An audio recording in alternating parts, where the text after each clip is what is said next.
by your questions. Good afternoon, and it's good to see you all here in the press theater.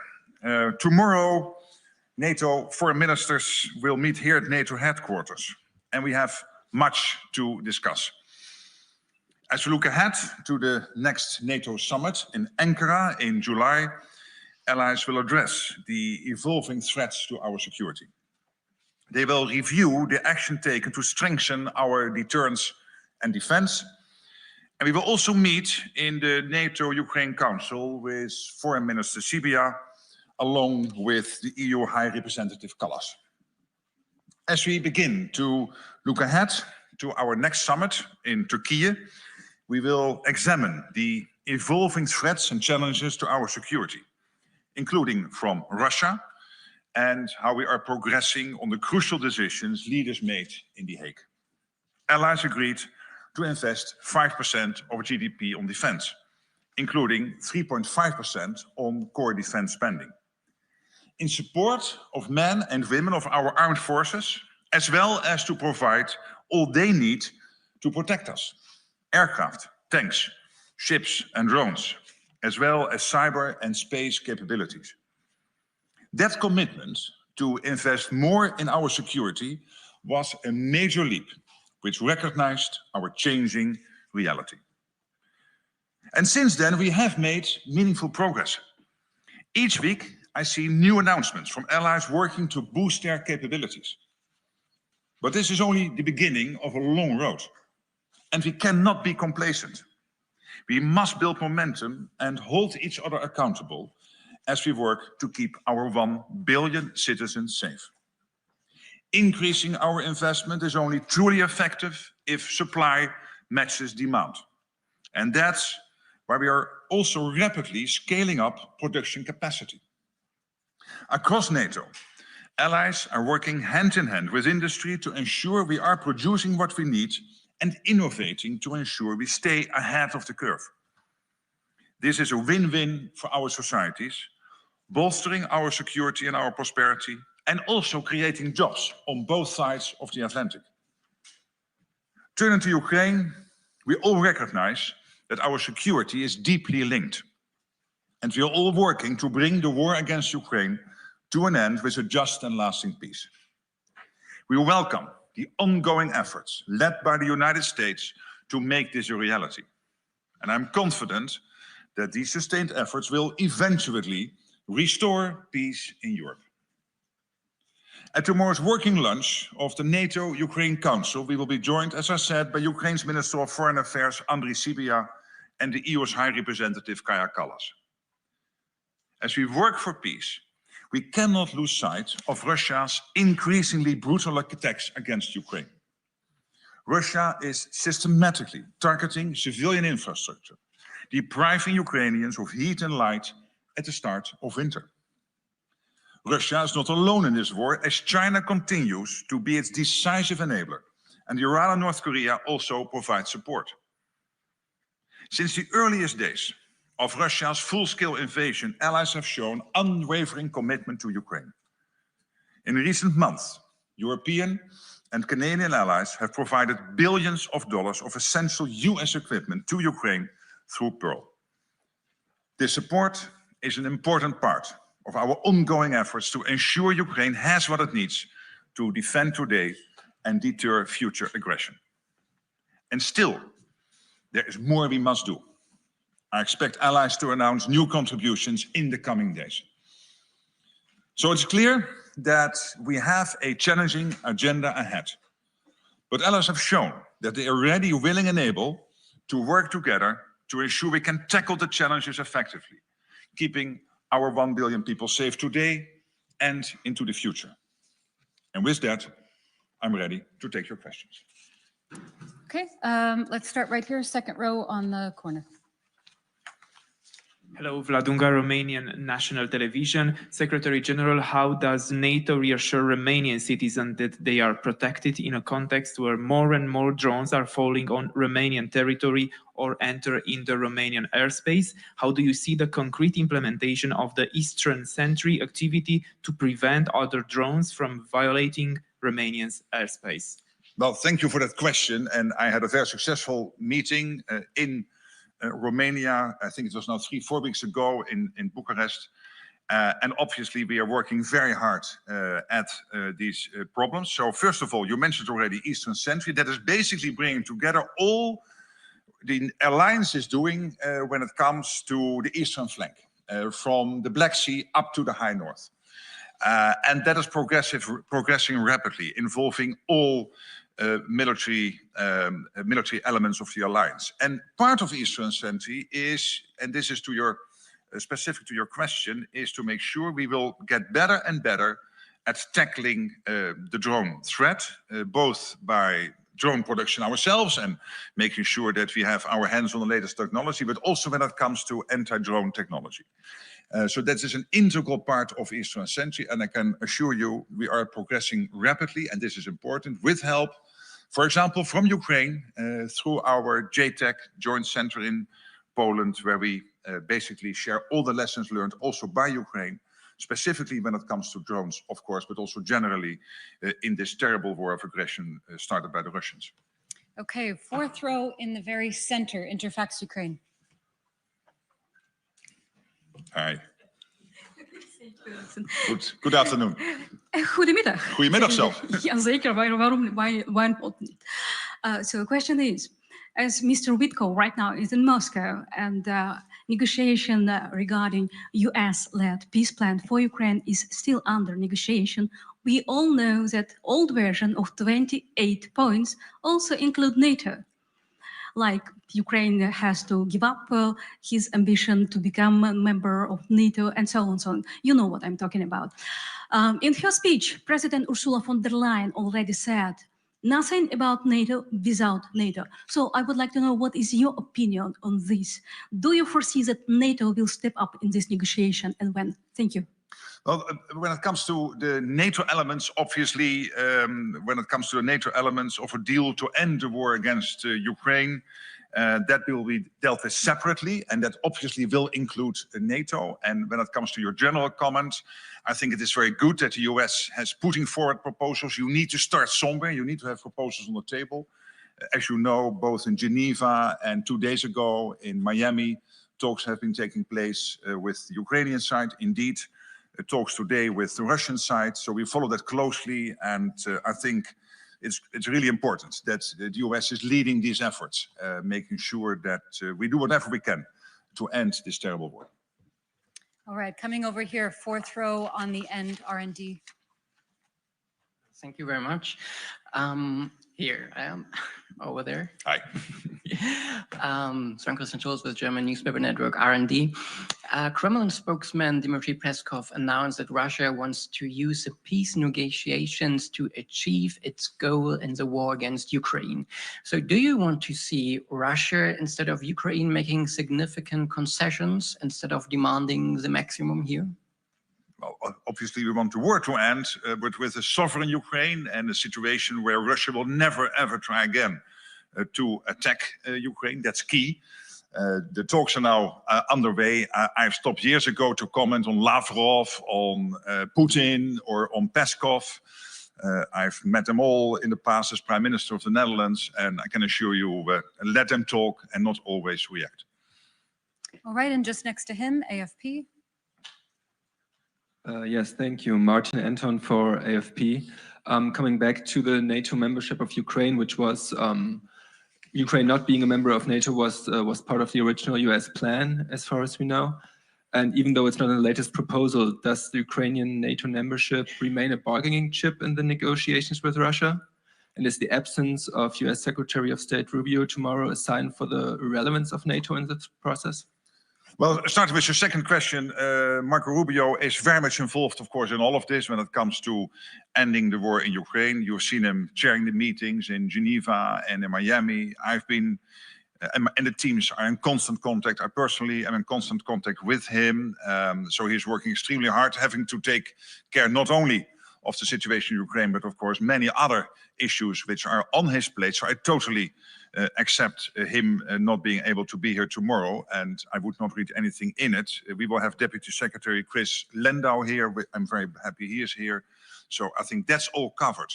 When it comes to your question on the 28-point plan, I mean, we have moved on. And the 28-point plan was this original plan. I think all these negotiations always start with an initial draft. Otherwise, you cannot start the process. But we have moved on. We have had, as I said, and you know, Geneva, we have had the meeting in Miami. And of course, today talks taking place in Russia.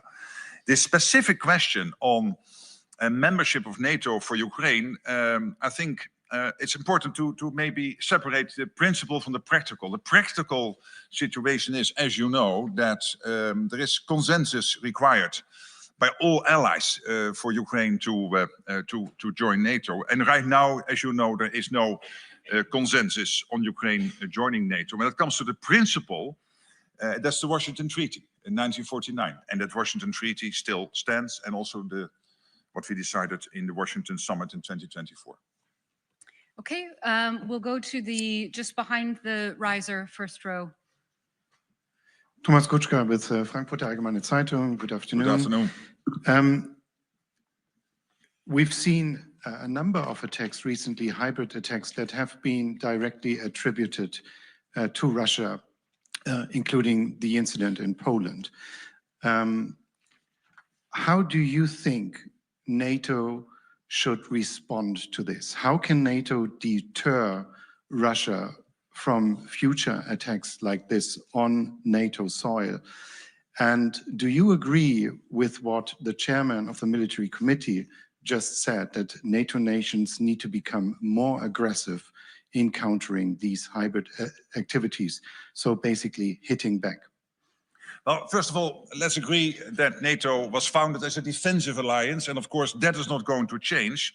But having said that, we should at the same time have no doubt that we can and will ensure our security, whether the threats we face are conventional or these threats are hybrid. And that's one of the reasons why the leaders, when we came together in The Hague, agreed on a revised hybrid strategy. Because we know this is the reality of today. Hybrid and cyber, they are the realities of today, and we have to confront them. Of course, we cannot always tell you exactly what we do, but you know the strategy, and we will keep continuing, making sure that we are safe. Okay, we'll come over here. Second row, Politico. Hi. Hello, Victor Hi. Jack from Politico. I have two quick questions, if that's okay. The first on the Ukraine peace plan. Apart from the accession of Ukraine to NATO, does NATO have any specific red lines when it comes to mentions of the alliance within the peace plan? And second question on Pearl. As allies look to make the program sustainable into the coming years, can you tell us some of the ideas that you're thinking about in terms of making that work in the long run? Yes, on the first question again, this is all coming from the 28-point plan, and this has moved on. It was good that it was there, because you need to start the process somewhere. We have had a number of meetings, and as I said, when it comes to NATO, and whether that is anything about NATO is mentioned in a deal to end the war, obviously that will be dealt with separately with NATO, etc. On Pearl, the good news is that at the moment we are on track. We needed about 4 billion by this time of year. It started in August, 1 billion a month, and we are now at 4 billion. So we still have some work to do on December, but I'm quietly optimistic, cautiously optimistic that we will also get December done. And then for next year, of course, we need to make sure that for the whole year, we have at least, again, 1 billion a month to buy this essential gear from the US. And can I stress how essential this is? This is stuff which we do not have in Europe in terms of production, and or because of stockpiles. And this includes offensive, but also defensive elements in the packages. And one of the things we will be discussing tomorrow with the foreign ministers are how to take this forward. So I put forward some proposals to make sure that where this year it was cap in hand, and I don't mind going cap in hand, and happily do that for Ukraine. And so many allies have now contributed. We have seen recent announcements by countries like Norway, the Netherlands, and Canada, and others. I think we have now about 2/3 of the alliance participating in Pearl. But we did a little bit more this month, December, and we will get there. And then next year on a more secure footing, so that it costs me less time. But I'm not interested, not important here. If necessary, I will keep on going cap in hand. But we will discuss that tomorrow to get it on a more secure footing. Okay, and just next to him, the woman in the black jacket. Thank you. Ksenia Polska from Deutsche Welle, Ukrainian and Russian. So going back to the membership of Ukraine, which Ukraine believes would be the best security guarantee for it. What other security guarantees could NATO provide to Ukraine? Or what other security guarantees could NATO be part of? What options are on the table now? Well, of course, I cannot now disclose what is being discussed concretely today, but you've seen some of that debate taking place over the last 3-4 months. And one element of that discussion is the coalition of the willing, under the leadership of France and the United Kingdom, coming together to discuss how post a long-term ceasefire, or even better, a total peace deal on Ukraine, how to make sure that Ukraine can be supported in a way that Russia will never attack again. So to make again the mistake we did with the Minsk agreement, where basically Russia was willing to try again a couple of years later with the full onslaught unprovoked in 2022. You've also heard the Americans saying we want to participate in the security guarantees. I think that was a very important moment in August when that happened. And of course, those discussions are still taking place. We now have to bring the war to a point where it ends. And then, of course, we have to make sure that we hammer out all the details. But a lot of work has been done by the Europeans, also working closely together with the Americans to make sure that post the peace deal, we can have security guarantees in place for Ukraine so that they are as safe as possible. Of course, building on the Ukrainian armed forces as the first layer of defense for Ukraine itself. Okay, we'll finish the end of this row, and then I promise we'll come over here. Руслана Брянська, Громадське радіо Київ. Secretary General, you met yesterday with Denis Shmyhal, the Yes. Ukraine Minister of Defense, yes, and to discuss strengthening Ukrainians' air systems, and were any agreements reached? Yeah, so it was not that we had to reach agreements. It was basically taking stock of the situation. And indeed, air defense systems for Ukraine are, of course, always high on the agenda. The defense systems, but also the interceptors to be used in the systems and through the systems. And this is something which is also central to this Pearl initiative, next to all kinds of offensive stuff. This is an important part of it. There is a lot happening bilaterally, also between European nations and Ukraine, to make sure that Ukraine, and particularly the innocent civilians, but also the civilian infrastructure, is as much as possible protected against these totally crazy onslaughts by the Russians. And we have seen this weekend, again, a sort of, some people are saying again, a sort of record when it comes to missiles and drones hitting Ukraine, killing people. And our thoughts and prayers are, of course, with those families of the bereaved ones, but we want to make sure that we do everything possible. And this was high on the agenda, not to reach an agreement, but really to take stock of where we are and how we can even do more. Okay, coming over here, we'll start with Reuters, second row. Thank you. Andrew Gray from Reuters. Secretary General, does NATO stand by its declaration in Bucharest in 2008 that Ukraine will become a member of NATO?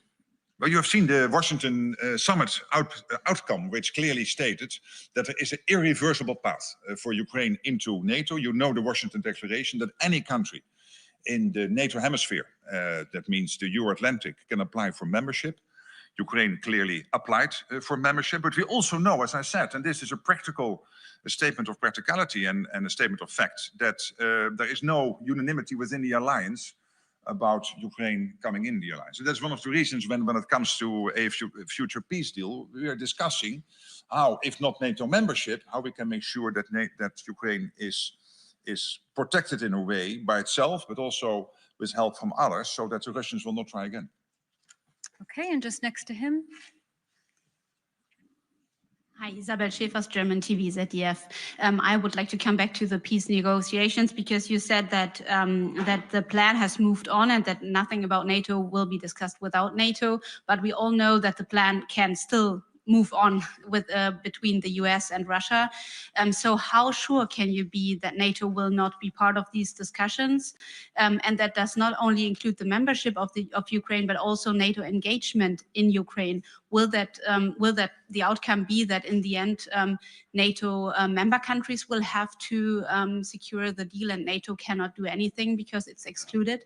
Well, first of all, let's hope that we get to a point where there is a peace deal. And at the moment, it is the Americans very much pushing for that. And I commend them, and we are closely coordinating with the Americans and being helpful wherever we can as NATO to get that peace deal done. And of course, they are, as you know, closely in discussions with Ukrainians. There are discussions today with the Russians. But again, the 28-point plan has moved on. That's clear. And I can assure you, when it comes to all aspects of a potential future peace deal on Ukraine, we are closely coordinating with the Americans. Okay, and the third row here, Bloomberg. Andrea Palashana from Bloomberg. Thank you, Secretary Hi. General. You mentioned that anything pertaining to NATO and the negotiations will be dealt with separately. Can you confirm this has started already? In which format and who will be at the table? Thank you. No, but let me just stick with that statement, because everything I say about the peace process might not be helpful. So the less I say about it, the better it is. But this is just to make sure that you understand, and that, of course, also coordinating closely with the Americans, we make sure that that this is a separate issue to be dealt with. Okay, and just next to her, we'll go to Greece. Hi, Secretary General Maria Vasiliou, Tanea, Greece. Hi. I suppose you're following the discussions among Europeans on the reparations loan. I would like to ask you whether you share Belgium's position that the reparations loan might be an obstacle to the peace plan discussed. And do you have the feeling that there is some sort of inconsistency among Europeans? Because on one side, it is claimed that supporting Ukraine is of utmost importance for European security, and on the other hand, it's so difficult to agree on how to support Ukraine. And secondly, what do you think about the fact that NATO members, such as the UK, were not included in the safe mechanism? Thank you. Okay, please accept these are two questions about the EU, and I have my hands full trying to steer this alliance in the right direction with all my colleagues. And I have to leave the EU to my highly respected colleague Ursula von der Leyen and, of course, Antonio Costa, the leaders of the European Union, who do that in an excellent way. And we closely coordinate also on the issues you just mentioned, obviously. But I think I should not comment about internal EU matters. All right, and then just next to her, BBC. Thank you, Secretary General, Secretary Gerashko. I was wondering if you could confirm that you are familiar with the current new version of this peace plan that Wyckoff has brought to Putin right now, and whether this plan concerns in any how NATO's security, whether there is anything that NATO countries should be concerned about in it. What I can say is that we closely coordinate with the Americans and, of course, also with the Ukrainians on this whole peace effort. It started with President Trump breaking the deadlock by engaging with President Putin in February. And he has consistently been working on this. And I think we're all better off for that, because it was only the American president who was able to break that deadlock in the end, and he did. And therefore, these talks are now underway. We do not yet know whether they will be successful. We will try everything we can do to be as positively involved as possible. But it also means that I have to talk a little bit, in a restrained fashion when it comes to all the steps, what we know, do not know, what is exactly happening, because it's not helping the process. So that's why I'm holding off a little bit on answering your question. Okay, and we're going to come here in the third row, Lithuanian public broadcaster. Thank you. Milda Vilikanskita from Lithuanian Public Broadcaster. My question is a bit follow-up about hybrid attacks. We remember you said that it is too expensive, for example, to fight cheap drones with expensive fire jets. But for example, in Lithuania, we have confirmed with even cheaper attacks like meteor balloons, and it is paralyzing our airspace. flights cannot depart or arrive to Lithuania. Do you see any measures that can be done in Lithuania by our officials or in NATO to fight these attacks? Thank you. Yes, of course, we are closely coordinating with Lithuania, but with all the countries concerned when it comes to what happened in Poland early September with the drone incursions clearly coming from Russia. And later on in Estonia, the 3 MiG-31 being guided outside of Estonian airspace. But we have also seen drone sightings in, for example, Denmark, around the 2 key EU meetings taking place, the informal EU Council and then the European Political Community meeting in Denmark, in Copenhagen.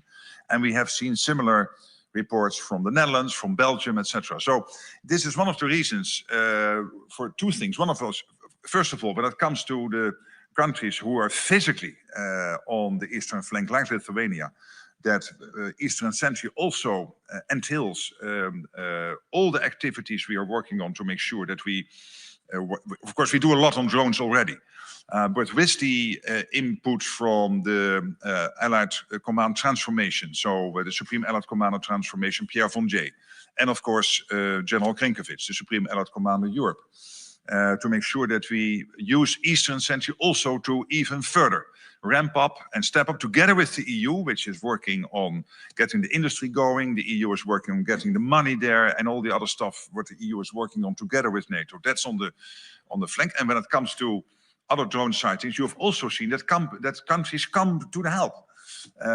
Like in Belgium, like in Denmark, even Ukraine, sending a team over to Denmark to make sure that they will be better equipped to deal with the drones which were there seen around these 2 key European meetings. And then the Deputy Secretary General, she was in Ukraine, I think it was now 10 days, last week.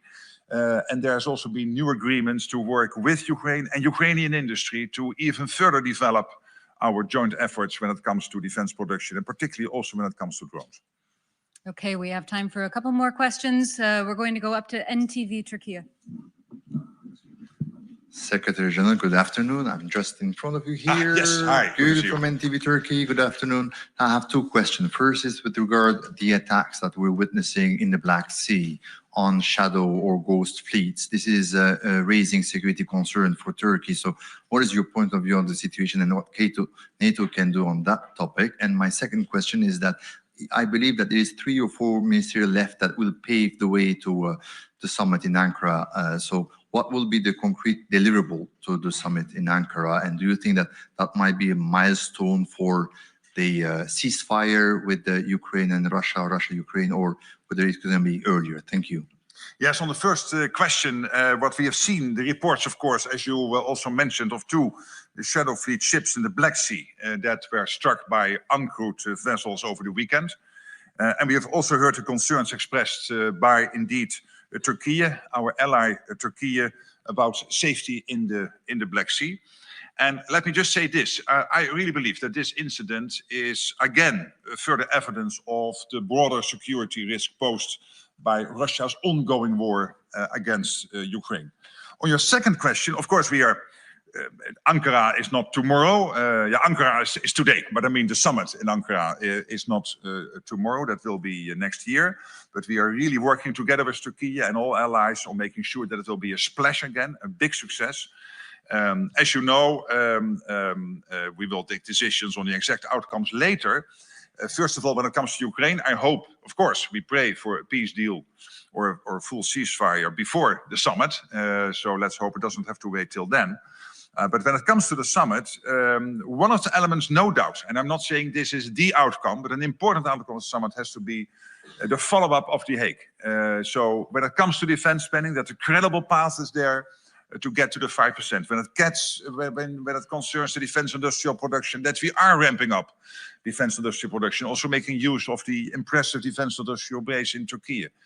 And thirdly, when it comes to Ukraine, hopefully there is a peace deal. If not, that indeed all allies together are working day in, day out to make sure that Ukraine has what it needs to stay in the fight as strong as possible, and then to be as strong as possible also in peace negotiations, if that has not already led to a full peace deal. Okay, The gentleman here in the beard. Thank you very much. I'm a Mr. Vinay Sufi, journalist from TV1 Kosovo. I have two questions, Mr. Secretary General. Kosovo and Serbia have not yet resumed the dialogue as Kosovo still does not have a new government, while Vučić is facing protest. What is your message to both sides should they return to the negotiation table? And the second question is, it has been 2 years since the attack in Banjska and 1 year in Iber-Lepans in Zubin Potok. We have the KFOR troops continue to provide security in the 4 northern municipalities, but how do you assess the current situation in the Kosovo? Thank you very much. Well, as you know, on the second question, that for over 2 years, we have consistently continued to call for accountability for the perpetrators of the attacks in both Srećan and Banjska in 2023, to be brought to justice. My predecessor has worked on this with Aleksandar Vučić, the president of Serbia. I did myself. He told me that he would work on this, he would deliver. And we really count on the Serbian authorities to play their part in this respect. When it comes, of course, to the dialogue between Serbia and Kosovo and between Pristina and Belgrade, that's very much EU-led. We follow that closely, and of course NATO is involved indirectly through KFOR, and we try to be as helpful as possible also to that on that issue. Okay, and then 2 more questions. Second row here. Thank you very much. Ardy Stemering for NOS, the Dutch public broadcaster. Mr. Rutte, you were talking about the summit in Ankara, but to what extent do you actually believe that the current negotiations may result in a peace deal or a ceasefire soon? It's difficult to say. I know that the Americans are doing everything they can to get there. Look at the numbers for a sec.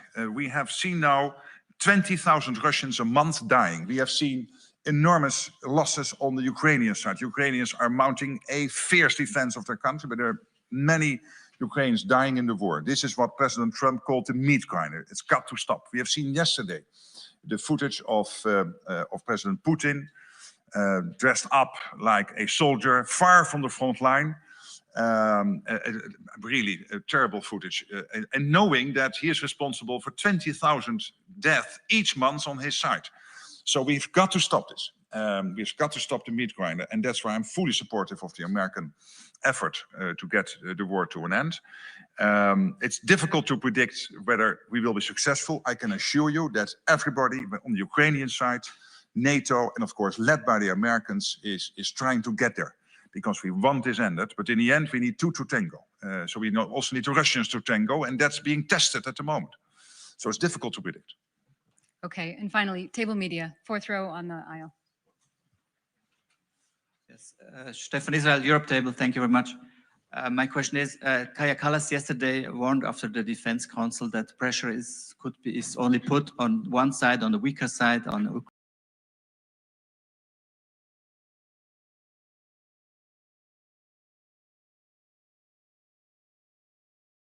Ukraine soon. It's difficult to say. I know that the Americans are doing everything they can to get there. Look at the numbers for a sec. We have seen now 20,000 Russians a month dying. We have seen enormous losses on the Ukrainian side. Ukrainians are mounting a fierce defense of their country, but there are many Ukrainians dying in the war. This is what President Trump called the meat grinder. It's got to stop. We have seen yesterday the footage of President Putin dressed up like a soldier, far from the front line. Really terrible footage. And knowing that he is responsible for 20,000 deaths each month on his side. So we've got to stop this. We've got to stop the meat grinder. And that's why I'm fully supportive of the American effort to get the war to an end. It's difficult to predict whether we will be successful. I can assure you that everybody on the Ukrainian side, NATO, and of course led by the Americans, is trying to get there, because we want this ended. But in the end, we need 2 to tango. So we also need the Russians to tango, and that's being tested at the moment. So it's difficult to predict. Okay, and finally, table media, 4th row on the aisle. Yes, Stefan Israel, Europe Table, thank you very much. My question is, Kaja Kallas yesterday warned after the Defense Council that pressure is only put on one side, on the weaker side, on Ukraine. Do you share this assessment or this warning? What can NATO do against it? And if there is a situation, is quite well imaginable that Putin and Trump agree on a deal at the cost of Ukraine and maybe Europe and NATO, would you still stand on the side of Ukraine then? Thank you. But I have every confidence in what the Americans try to achieve. And you've seen Steve Witkoff and Jared Kushner and Marco Rubio, both in Geneva as well as in Miami, working on getting this done together with the Ukrainians. They are now dialoguing with the Russians. They are constantly aligning with the Europeans and within NATO to make sure we are all on the same page. I cannot criticize that process at all. So to be honest, I'm not worried about that outcome you just mentioned. I think we can get there. But as I said to the last question here from the Dutch media, it needs two to tango. I think the Ukrainians, you see the Ukrainians wanting to play ball. They want to end this, and they are very appreciative of the American peace effort. Today, we will see whether the Russians are willing also to engage. That's now being tested. Okay, thank you so very much. We'll see you tomorrow. Looking forward to that. Thank you.